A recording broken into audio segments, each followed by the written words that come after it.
Hello, good evening, good afternoon, good morning and welcome. It's Nurse Richard the Wax Wizard. Thank you for joining me.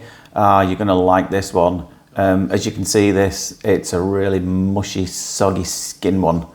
And it's one of those where it just keeps slurping and just disappearing up the tube. It's really soft. It'd been putting loads of oil in this.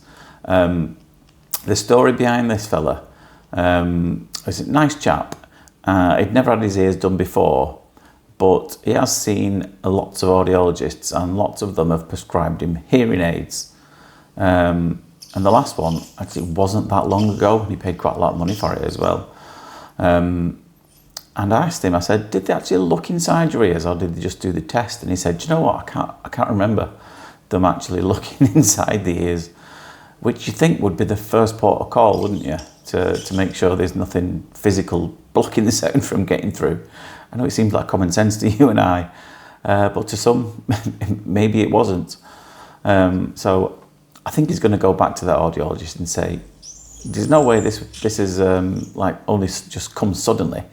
And maybe he's going to try and get his money back, which I've suggested he does, because it's not on. I mean, they're quite clearly profiteering from it, or just could have been an innocent mistake that they had somebody newly qualified and didn't think, well, should I look inside them instead of just doing the test, listening to the sounds, lovely and clear now. Noticed a big difference, obviously. But yeah, maybe it's one of these I didn't ask him which one he went to, but maybe it's one of these high street chains who are training the receptionists to do it. Who knows? That's not for me to say. But there are a load popping up in my area. It's not affecting business at all, to be honest. But there are a load of new practitioners with, from what I can see, very little experience doing this. And I'm actually getting a lot of people coming to me who've been to some of these new ones and said, oh, they couldn't do it. It was too hard for them, which is fine, But yeah, any advice for anybody looking to get this done? Do some research, read some reviews, and check out the qualifications. Would be my advice. But yeah, as you can see, it looks really nice, this one, doesn't it? Look at all this skin in here. It's a really juicy one. The last one as well, you're probably wondering what's with the title of this one, Earwax for Sale. Now, it's to, not completely, but partially identify the last patient in this, and he will know exactly who he is by the title of it. It's not that I sell it, I don't sell earwax. No one's ever asked to buy it. I sell a few things, merchandise and what have you, but I've never sold any earwax. I've never even given any away for free. Goes straight in my bin. But yeah, wax for sale infers to the patient in the last video because he's a regular of mine. And I think he's often wondered why any of his didn't make it into the final cut, so to speak. So if you're watching, yours is the last one. I know you've already seen it, but you can get to see it again anyway. So that's why it's called that. He'll know why. I can't go into any detail. Don't know identify anybody, but he'll know why it's called that. Anyway, nearly getting to the end of this one. So what's going on in the wizard world this week? Not a lot, to be honest. Went to parents' evening last night. As you know, I've got 3 kids. Only 2 of them are at a school where we have parents' evening. I always look forward to parents' evening. But then I get there and I speak to these teachers and if anyone else thinks this, then let me know. And I'm thinking, are you talking about the same kid?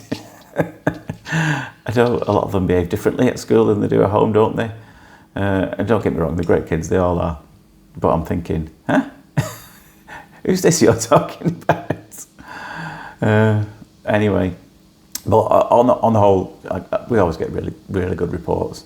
In fact, the teachers always say, "Oh, you can have any more? They're such a joy to teach." Again, the answer is no, absolutely not.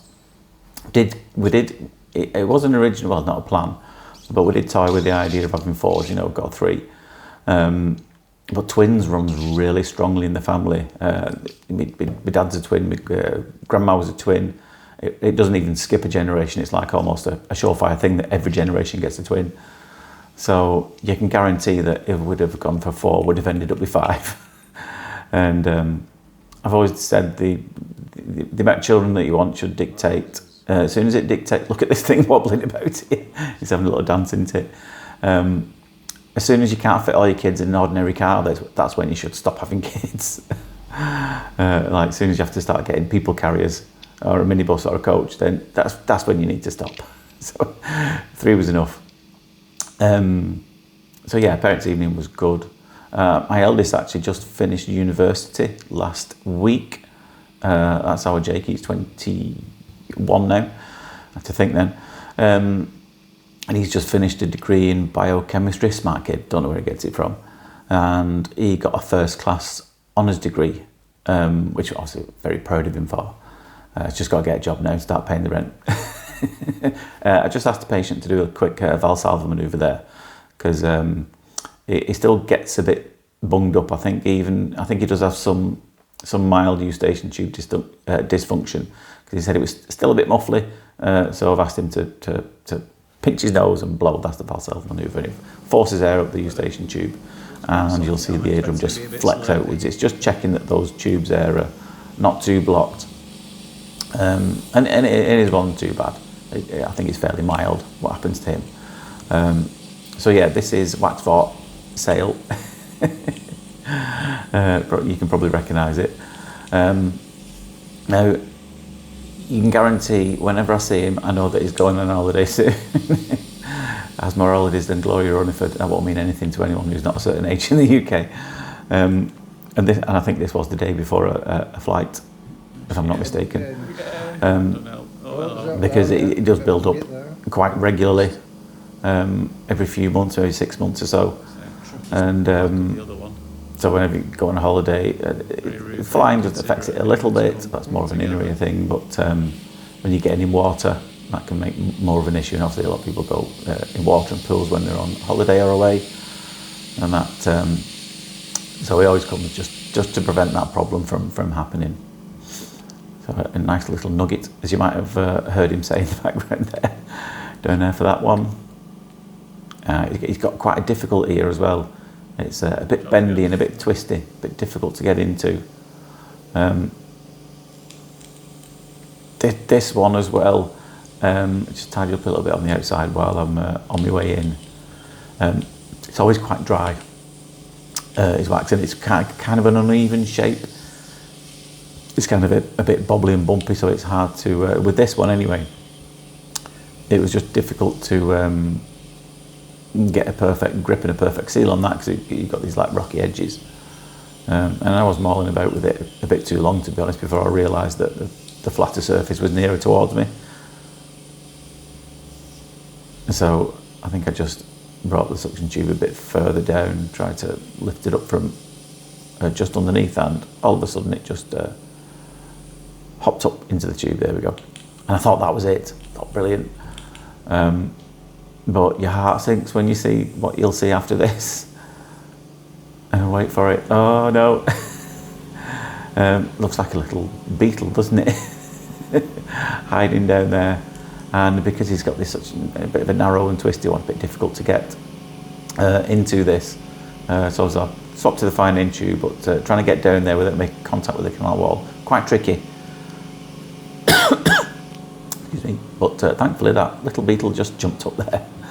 And that. So I hope you enjoyed it. You finally made it into one, mate, anyway. Anyway, I hope you enjoyed that. But for now, take care of yourself, and I'll see you soon. Ta-da.